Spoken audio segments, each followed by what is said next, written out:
түшөт. Кыргызстандын келечеги болгон жаштарга демилге бере турган, бир күч бере турган, ушундай бир таасир бере турган кино экен. Мен аябай таасирлендим. Этот фильм дал мне такой толчок, да, то, что я тоже должна стремиться что-то сделать для своей родины.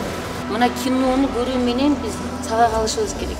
Мына кинону көрүү менен азыркы жаштарга, студенттерибизге, окуучуларыбызга көптөгөн тарбиянын ар түрдүү формаларын берип атабызчы. Кыргыздын рухун көтөрүп, кыргыздын башын бириктирген жакшы фильмдердин бири болуп турат.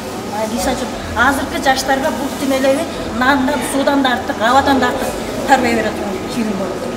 Тасманын тарткан орусчасы качество деп коет, жакшы тартып турат.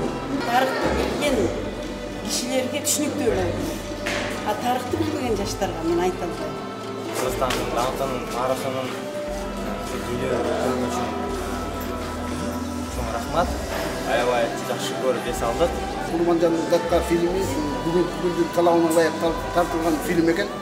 Бул кыргыздар азыркы мезгилде кландарға бөлүнүп атканда кыргыздарды бириктире турган патриоттук кино экен да.